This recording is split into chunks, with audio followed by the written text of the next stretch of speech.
por favor. Vamos a la escritura. Abra su Biblia, como hemos estado leyendo el libro de Cantar de los Cantares. Abra su Biblia en el capítulo 1. Capítulo 1 de Cantares. Voy a estar leyendo el versículo 5 y el versículo 6. Nuestro tema de hoy le vamos a titular Morena soy. Aleluya. Ya se puso usted un poco, ¿qué? Bueno, leamos la Biblia pues. Y vea usted por qué nuestro tema va a ser así. Morena soy. ¿Lo tiene? Dice así el versículo 5. Morena soy, oh hijas de Jerusalén, pero codiciables como las tiendas de Cedar, como las cortinas de Salomón. No reparéis en que soy morena, porque el sol me miró. Los hijos de mi madre se airaron contra mí y me pusieron a guardar las viñas. Y mi viña, que era mía, no guardé. ¿Cuántos dicen amén? Amén, hermano. Yo quiero tratar de introducirme en este pasaje recordándole con cuidado que la semana pasada vimos versículos anteriores a estos, y en esos versículos la amada, esta misma que está hablando, que ahora dice, soy morena porque el sol me miró. En versículos anteriores le había dicho al Señor, Señor, si Él me besara con besos de su boca, sus perfumes es mejor, sus ungüentos es mejor que el vino. Y había exteriorizado palabras de amor y de acercamiento, de comunión, intimidad con el Señor.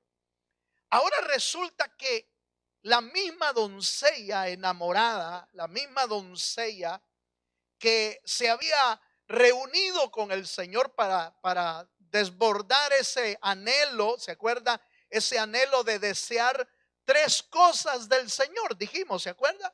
Tres cosas anhelaba la sulamita, la novia, la iglesia anhelaba tres cosas: palabra, besos de su boca, ungüento, aceite, perfume del Señor, y vino. Sus amores son mejor que el vino, dice la Biblia. Y entonces la sulamita le dice al Señor, dame de esas tres cosas, yo deseo de esas tres cosas. Pero ahora resulta que le está diciendo la misma doncella, le está diciendo, Señor, tú sabes que soy morena, porque el sol me miró. Y esta parte es bien importante, ¿sabe por qué? Porque ¿cómo llegó la doncella a entender cuál era su condición? Note que no es morena. La traducción original dice, Señor, estoy negra. Eso dice la traducción original. Fíjese, porque el sol me miró.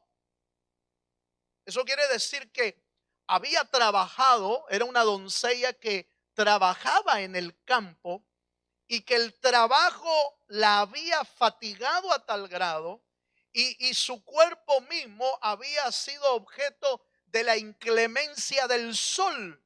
Por eso dice, el sol me miró, y se había puesto morena, se había puesto negrita, pero ella no era así.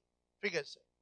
Ahora, esto es bien importante, porque lo que vamos a tratar de ver hoy es que a la medida de que uno se acerca al Señor para tener comunión, la luz del Señor le revela su verdadera condición a uno.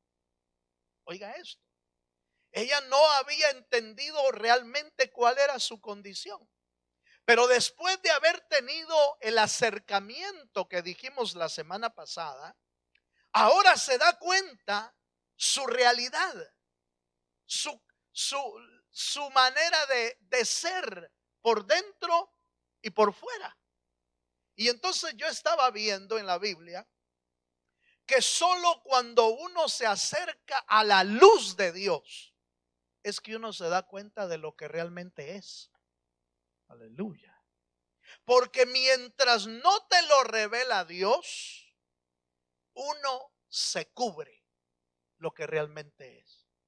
Por eso cuando el Señor bajó al huerto, Adán inmediatamente se cubrió. Y los dos, Adán y Eva, se cubrieron. Fíjense. Porque sabían que al llegar el Señor iba a ver lo que realmente tenían adentro. Se sintieron desnudos, se sintieron descubiertos. Y es que cuando uno está en la presencia de Dios, le descubren todo. Aleluya. ¿Cuántos me están entendiendo?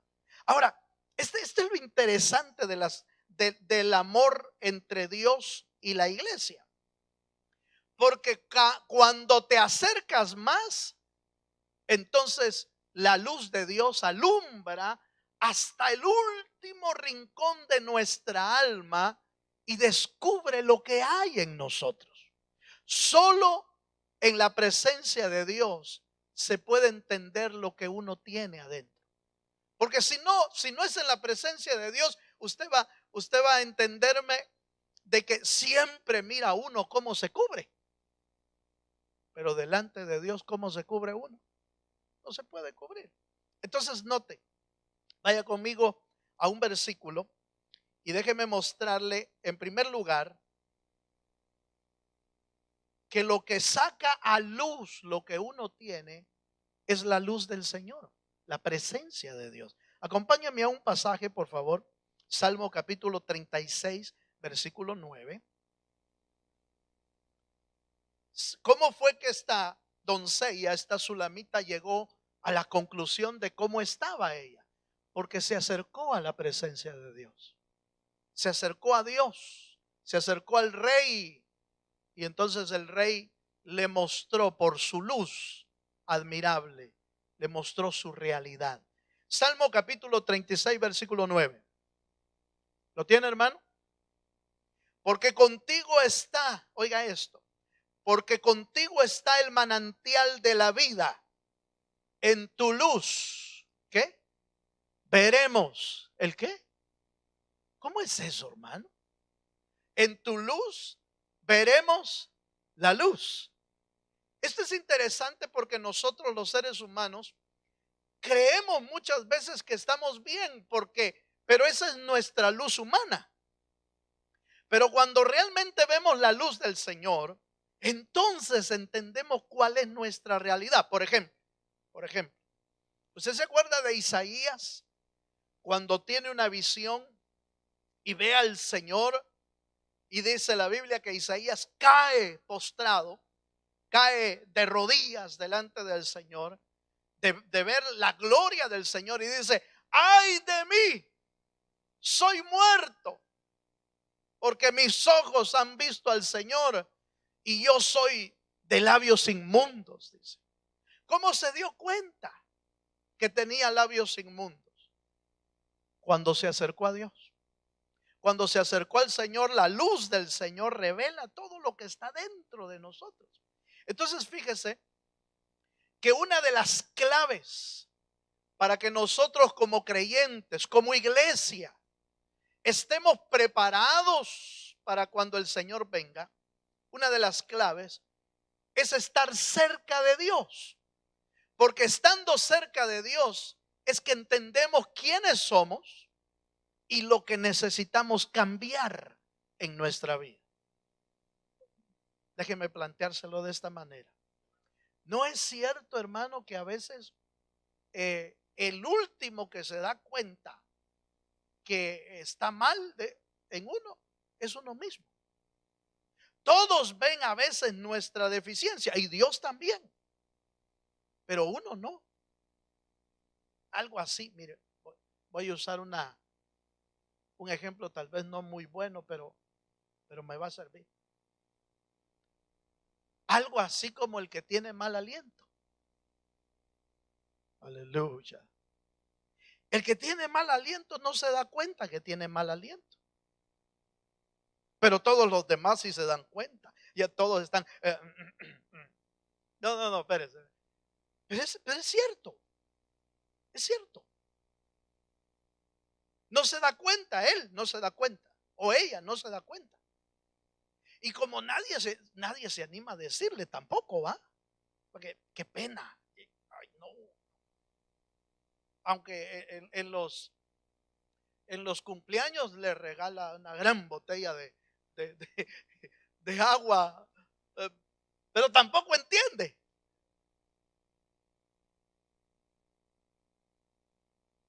Y a veces tampoco quiere entenderlo.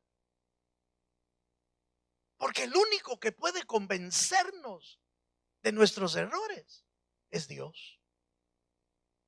El único que puede revelarnos y mostrarnos, hermano, las cosas que necesitamos cambiar. Es Dios. Solo la luz de Dios revela nuestra realidad. Y eso fue lo que le pasó a la sulamita. Cuando se acercó bastante a Dios, entonces se dio cuenta. Qué negrita estoy yo, dijo. De veras que estoy negrita. Y cuando uno va a la escritura, dice que estaba fatigada. Entonces no estoy hablando del color del cuerpo nada más. No, se dio cuenta de la condición en que estaba. Se había fatigado, había trabajado, había hecho y eso había hecho que su cuerpo cambiara. Como el pecado. Fíjense que me llamó la atención que ella es morena, pero no porque así había nacido, sino que en la vida se había convertido en morena porque el sol me miró. Eso es exactamente lo que pasa. Nosotros no nacimos pecando, pero en el camino pecamos. Se adhirió a nosotros. No veníamos pecando, pero se adhirió a nosotros en el camino. Y entonces cambió nuestra condición. Fíjense. Veamos otro versículo. Acompáñenme por favor a otro pasaje. Entonces, Proverbios capítulo 4, verso 18, nos habla de cuán importante es apegarnos a la luz del Señor. Cuán importante es. Proverbios capítulo 4, versículo 18, dice: mas la senda de los justos, este versículo se lo dije al principio, mas la senda de los justos es como que, hermano, como la luz de la aurora que va como en aumento hasta que el día es perfecto. Entonces, lo que nos da a entender aquí es que la luz de Dios es importante en nuestra vida. ¿Por qué? Porque nos revela cómo estamos, pero nos permite cambiar en nuestra vida. Nos permite ser transformados por la luz del Señor. Isaías no volvió a ser el mismo después de que tuvo esa tremenda visión delante del Señor. No fue el mismo. Fue transformado. La Biblia dice que Él, mire cómo es Dios de lindo. Porque la revelación que viene para que nosotros veamos nuestra condición no es para sentenciarnos. No, es para sanarnos. Es para cambiarnos. Por ejemplo, Isaías declara su condición. Dice: yo soy el de labios inmundos. ¿Y sabe qué fue lo que hizo el Señor? No te preocupes, ahorita te arreglo. Y entonces mandó a un angelito, a un querubín, y se fue hasta las brasas del altar de Dios. Y tomó con unas tenazas, tomó un carbón encendido y bajó hasta donde estaba Isaías. Y le puso el carbón encendido en los labios. Y por supuesto, lo purificó. Porque lo que Dios envía es para purificar, no es para consumirte. Es para purificar, es para cambiar nuestra vida, es para cambiar nuestra condición. ¿Cuántos me están entendiendo? El que Dios nos muestre nuestra condición no es para avergonzarte, a menos que uno no haga caso cuando le están revelando las cosas. Porque la mujer de la Odisea, que no se había arrepentido, dice: yo ya le di tiempo para que se arrepienta y no lo ha hecho. Entonces, por lo tanto, la voy a poner en cama. Entonces viene ya un juicio del Señor. Pero la revelación de Dios de mostrarnos cómo estamos es para cambiar nuestra vida. ¿Cuántos dicen amén? ¿Cuántos me están entendiendo, hermano? Solo en el espejo de Dios podemos ver nuestra realidad. Solo en el espejo del Señor. Y el espejo del Señor es su palabra, su presencia. Cuando nos vemos ahí y vemos lo que estamos mal, entonces es para que el Señor haga una obra en nosotros. Veamos un versículo más, por favor. Acompáñeme. Primera de Juan, capítulo 1, versículo 5. Hablando de la luz. Esta es la primera parte. ¿Cómo llegó la doncella a entender que era morena? Porque se vio en el espejo de Dios. Se vio en la presencia de Dios. Y entonces entendió: morena soy, dijo, porque el sol me miró. Bueno, ¿lo tiene, hermano? Primera de Juan 1:5 dice: este es el mensaje que hemos oído de él y os anunciamos. Dios es luz. ¿Cuántos saben que Dios es luz? Y no hay tinieblas, ningunas tinieblas en él. Fíjense, en él es solo luz. Él no tiene tinieblas. Pero si vamos a la Biblia dice que nosotros somos luz. Así dice, hermano. Pero también dice: pero si hay tinieblas en ti, dice. Eso quiere decir que la luz del Señor ya está en nosotros. Pero esa luz, a la medida que nos vamos acercando más a Dios, va alumbrando todas las áreas de nuestra vida, de nuestra alma. Todas aquellas cosas que traemos del mundo, hermano. Todas aquellas cosas que se nos pegaron en el camino sin Dios, nos las va revelando para que las vayamos dejando en el camino y las vayamos dejando atrás. Porque le cuento que nada inmundo va a entrar al reino de los cielos. Tiene que ser purificado aquí uno. Tiene que ser tratado aquí. Allá ya no van a tratar a nadie. Por eso dice la Biblia que la iglesia que va a ser levantada es una iglesia sin mancha, sin arruga y sin nada semejante. Entonces, ¿dónde está esa iglesia? Dice uno. Es que la están tratando aquí. La están preparando aquí. El Espíritu del Señor está haciendo una operación interna en nuestra vida.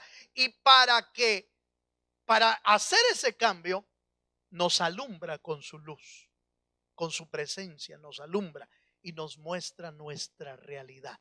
Vamos a un pasaje, por favor, acompáñeme. Voy a ver este detalle, por favor, en Lucas capítulo 15, versos 17 al 19.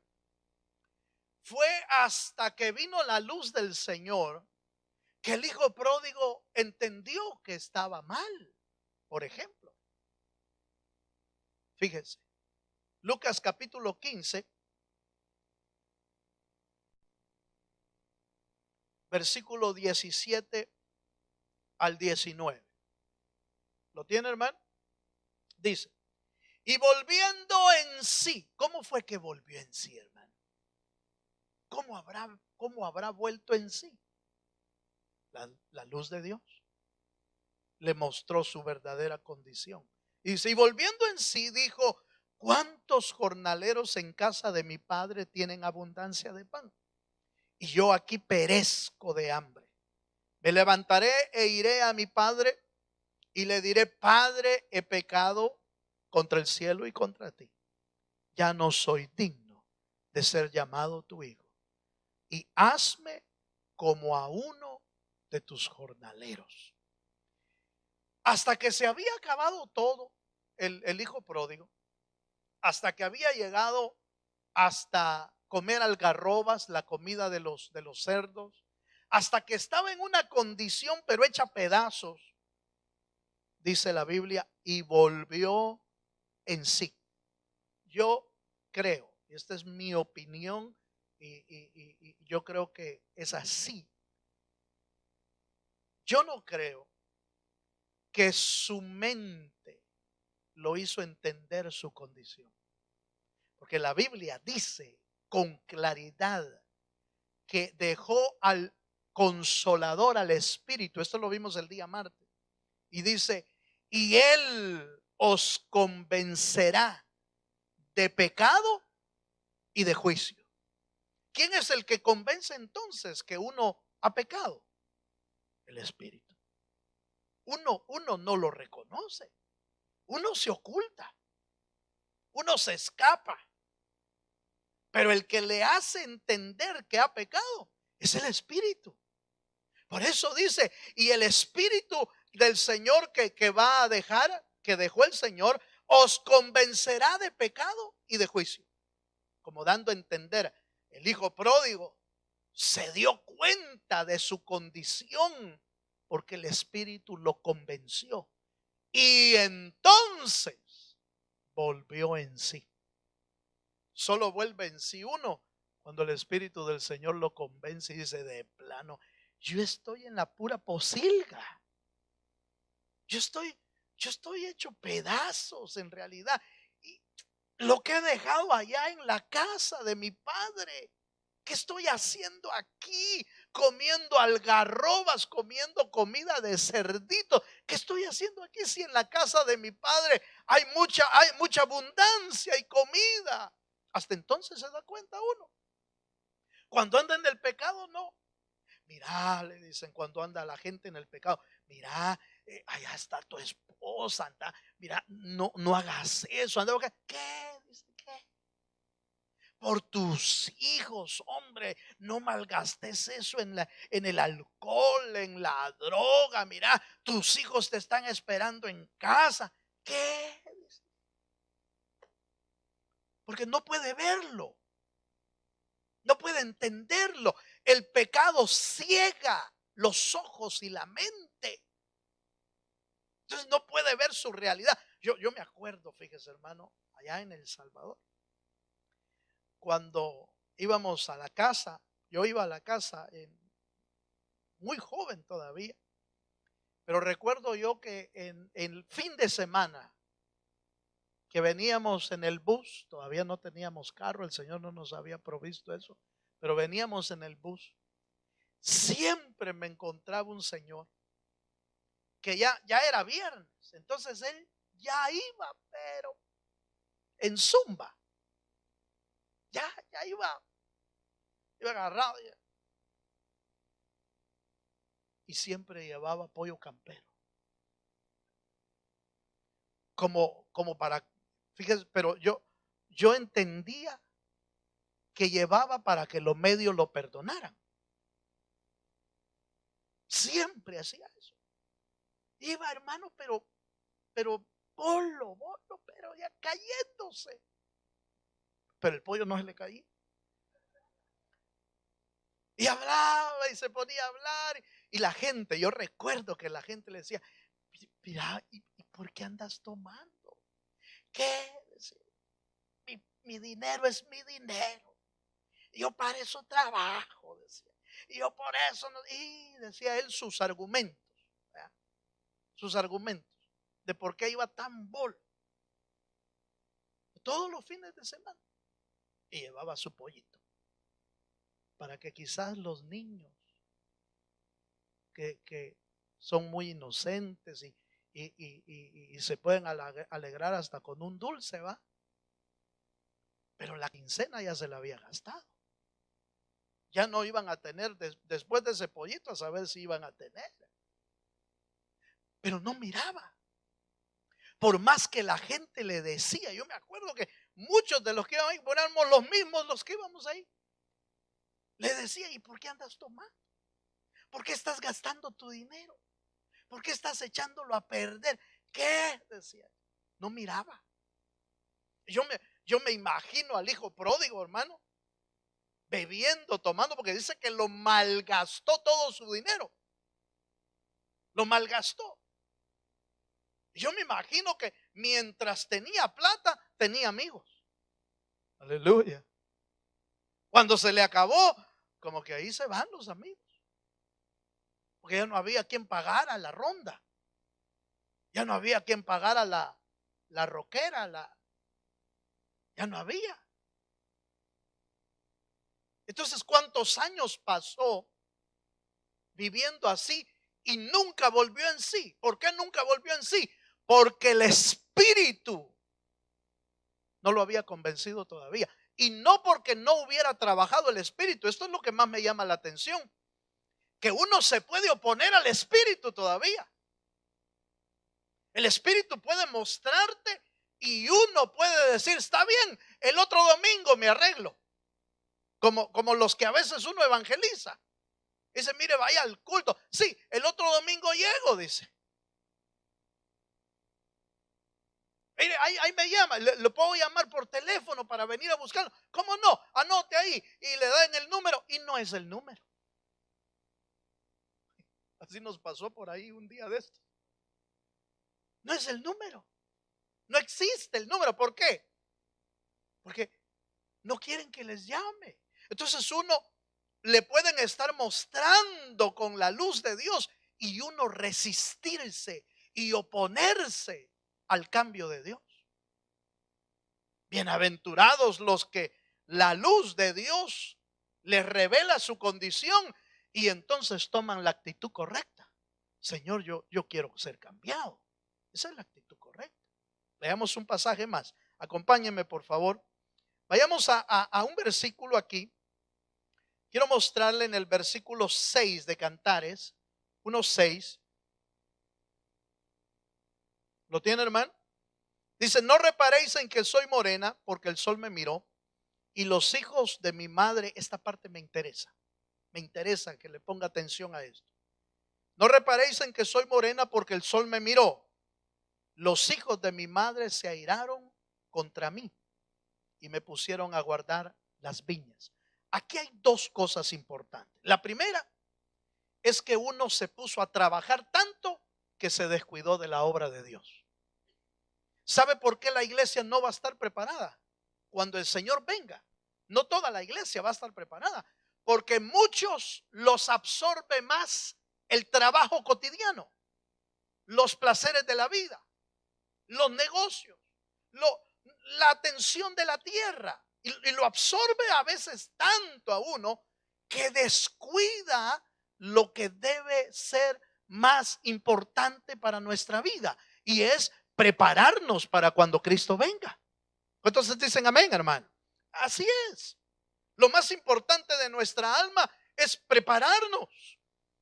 No dice la Biblia, haced tesoros. ¿A dónde dice, hermano? En los cielos. Donde no hay ladrones, donde la polilla no corrompe, donde el orín no destruye y donde no te lo van a robar. Haced tesoros en el cielo, porque donde esté tu tesoro, allí también estará tu corazón. Si tu tesoro está en el cielo, seguro que vas a estar en el cielo también. Pero si te logra absorber lo de la tierra, entonces cuidado. Porque la jovencita doncella, la morenita, la sulamita, se había extraviado en el trabajo, en la fatiga, en cuidar las viñas de otros, pero su propia viña no la estaba cuidando. Eso es número uno. Número dos, hay un segundo elemento importante aquí. Y es que resulta que los hermanos, dice la Biblia en el versículo 6, dice que los hermanos se airaron contra ella. Y esta parte me interesó, fíjese, hermano, porque ya el Señor ya había profetizado de que por causa del evangelio, a veces hasta nuestra propia familia se nos puede dar vuelta. No sé si a usted le pasó, pero a veces cuando la gente se convierte al Señor, los padres le dicen, pues ya no sos mi hijo, ¿va? Porque te cambiaste de religión, porque te cambiaste de iglesia. Nosotros nacimos en tal religión y en esa vamos a morir, pero tú te cambiaste. Fíjese. ¿Y sabe de qué se habían airado los hermanos? Un comentarista dice que se habían enojado los hermanos por el amor que tenía por el pastor, por el rey. ¿Se acuerda que le dije que el pastor y el rey son uno mismo? ¿Se acuerda? Esos son los personajes que aparecen en el libro de Cantares. Por eso el rey dejó su trono para venirse a ser pastor aquí en la tierra. Ese es Jesús. Jesús, siendo rey de reyes, no escatimó, dice la Biblia, y se vino a la tierra y vino a servir como pastor, como el pastor de los pastores. Entonces resulta que esta doncella ama tanto a ese pastor y a ese rey que entonces los hermanos se enojan. ¿No le ha pasado a usted? No sé si le habrá pasado o ha visto usted a alguien que la familia se enoja porque viene a la iglesia a veces. ¿No le ha pasado que a veces la familia se enoja? ¿Y por qué vas tanto al culto? Le dice. Solo sos culto tras culto. Esto es a veces en otros países, ¿va? Pero yo he sabido de esposos que le dicen a la esposa que solo pasa en la iglesia, le dice, a saber qué vas a buscar allá. Yo he sabido de esposos que hacen eso. A saber qué andas buscando en la iglesia, a saber si otro te andas buscando. Así les dice la propia familia. Pero no es nuevo eso. En Cantares dice que los hermanos de ella se enojaron. ¿Y qué andas haciendo buscando al pastorcillo? ¿Qué andas haciendo buscando al rey? Deja eso. Vení cuidar los rebaños, mira. Vení cuidar las viñas. Vení trabajar. Eso no fue lo que hicieron con la doncella. La pusieron a trabajar y a trabajar y a trabajar y a trabajar de tal manera que no se viera, oiga esto, hermano, que no se viera con su amado Jesús. ¿No le pasa eso a muchas de las ovejas? Eso es lo que les pasa. Las ponen a trabajar y a trabajar y se descuidan del amado Jesús. Se descuidan del Rey. Fíjese. Bueno, veamos un poquito más. Acompáñenme a Romanos capítulo 7, versículo 18. Pablo se dio cuenta de que dentro de nosotros hay una lucha entre la carne y el espíritu, una lucha entre el bien y el mal, si lo podemos ver de esa manera. Romanos capítulo 7, versículo 18. Cuando lo tenga, dice amén, hermano. ¿Lo tiene? Y dice, y yo sé que en mí, este es Pablo el que está hablando, y yo sé que en mí, esto es, en mi carne, no mora el bien, porque el querer el bien está en mí, pero no el hacerlo. Oiga eso, hermano. Entonces Pablo sabía que había una lucha y él estaba reconociendo, Pablo reconoció que tenía un problema. Y el problema es que tenía una batalla dentro. Una batalla entre hacer el bien, pero su carne no lo dejaba. Su interior no lo dejaba. Una lucha entre el espíritu y la carne. Yo no sé si a usted le ha pasado, pero No se ha dado cuenta que a veces usted desea buscar a Dios, pero como que rápido se desanima, como que rápido se detiene. Hoy sí voy a empezar a orar, dice uno, y solo ora como 2 días, porque hay una lucha interna, hay una lucha en nuestra alma. Y entonces reconocer eso solo se puede hacer con la luz de Dios. Ahora, el detalle interesante que yo quiero ver con usted hoy está en el versículo 7. Acompáñenme al versículo 7 de Cantares.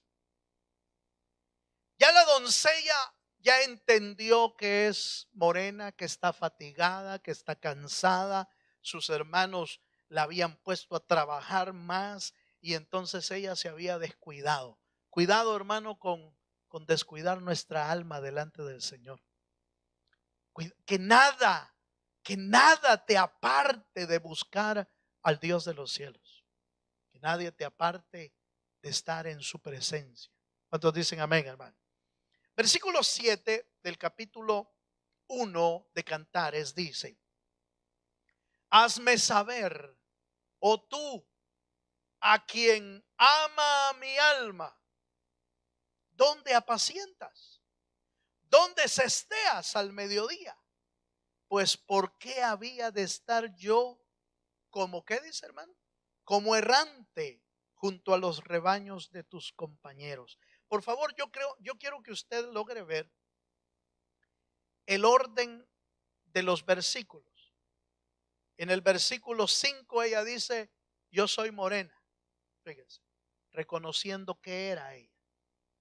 En el versículo 6 ella reconoce que se ha descuidado de su viña, que sus hermanos la pusieron a trabajar más de la cuenta, y reconoce que está fatigada.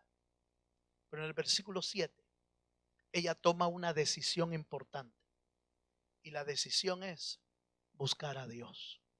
Dice: Señor, yo necesito saber dónde cesteas. Esa palabra cestear es donde el Señor descansaba, donde el Señor tomaba su siesta cuando andaba con los rebaños. Entonces el Señor se tomaba siestas. Fíjense, los pastores pues se tomaban siestas. Y entonces ella le dice: yo necesito que me muestres, que me enseñes dónde estás tú. Señor, yo quiero ir detrás de ti, quiero ir en pos de ti. Hermano, por favor, cuando Dios te revela una condición de tu vida, no es ni para avergonzarte ni que te quedes de brazos cruzados, es para que tomes una decisión. Es para decirle al Señor: Señor, ya no quiero ser igual, ya no quiero vivir como antes. Quiero buscarte a ti. ¿Dónde habitas, Señor? ¿Dónde estás? ¿Dónde tomas tus siestas? El que ama mi alma, yo no quiero vivir separado de ti. Eso es lo que está diciendo la sulamita. Lo que está diciendo es: ya me di cuenta cómo estoy morena, estoy fatigada, estoy cansada, mis hermanos me han hecho pedazos, pero yo tomo una decisión. Dime dónde estás tú, porque te voy a buscar. Esa es la actitud correcta. Eso es lo que yo quiero, eso es lo que está diciendo la sulamita. Dime dónde estás. Y fíjese que la palabra que usa allí: Señor, porque yo no quiero ser errante. Fíjese que la traducción de la palabra errante quiere decir: Señor, yo no quiero ser una vagabunda. Y hay otra traducción más fuerte: yo no quiero ser como las prostitutas que andan vagando. Ella solo quiere tener un amado, y ese amado se llama Jesucristo. Dele un fuerte aplauso al Señor si se anima. Fíjense, hermano, yo no quiero andar errante, no quiero andar de vagabunda. Hermano, nosotros fuimos comprados con la sangre de Jesucristo, no para seguir viviendo como antes, no para seguir viviendo, hermano, como antes vivíamos, con lo que nos habían enseñado nuestros padres. La Biblia dice que el Señor nos sacó de la vana manera de vivir que heredamos, dice, de nuestros padres. Por supuesto, hubieron padres que nos enseñaron cosas buenas, pero también tenemos que reconocer que nos enseñaron cosas malas. En cosas espirituales nos enseñaron cosas malas. Y aún en cosas físicas también nos enseñaron cosas malas. Ahora, ella decide, por favor, esta es la parte que más me interesa porque de nada sirve que el Espíritu nos revele nuestra condición y que entendamos que estamos fatigados y trabajados si no tomamos una acción en nuestra vida. Y la acción que tenemos que tomar es ir detrás de nuestro amado Jesús. Es ir detrás del pastor de pastores. Es ir detrás de aquel que puede saciar nuestra alma. Es ir detrás de aquel que puede cambiar y transformar nuestro ser. Y entonces es donde el Señor hace llamados. Sígueme. ¿Se da cuenta que la Biblia, los llamados que Jesús hacía eran sencillos? Sígueme. Pero ese sígueme involucraba que uno dejara atrás toda su vida. ¿O no, hermano? Toda su vida. Todo su ser era transformado por ese llamado. Por eso usted ve los discípulos que les dijeron, sígueme. Y dejaron todo. Dejaron todo. Por eso Pedro no estaba haciendo mal cuando le dice al Señor, Señor, y nosotros que lo hemos dejado todo, dice. Al que lo ha dejado todo, yo le voy a dar 100 veces más de lo que ha dejado. Y allá, la vida eterna. Pero tiene que haber una acción. Por eso al padre de la fe, y yo termino con esto, al padre de la fe le dijeron, deja tu casa y tu parentela y te voy a llevar a una tierra que fluye leche y miel. Muchas veces hemos malinterpretado eso como decir, pues me tengo que ir de la casa y dejar al papá y a la mamá. No se está refiriendo tanto a eso. Se está refiriendo a todo lo que nos enseñaron mal nuestros padres y que debemos botarlo en el camino para ir a la tierra prometida que es en Cristo Jesús. ¿Se acuerda usted qué hizo Abraham? ¿Se acuerda usted? Ya estaba casado y entonces le dijo a Sarita, Sarita, prepara el equipaje que nos vamos. ¿Y a dónde vamos? No sé, pero vamos donde el Señor nos guíe. ¿Estás dispuesta? Y Sarita pues se metió a la sujeción, ¿verdad? Y le dijo, Señor, donde tú vayas yo voy. Y se fue. ¿Sabe por qué? A veces pasan años y años y no podemos cambiar porque no seguimos ese llamado. Para dejar las cosas atrás de nuestra vida, tenemos que dar pasos de fe en el Señor. ¿Cuántos dicen amén? Póngase de pie, hermano. Yo termino haciendo un resumen.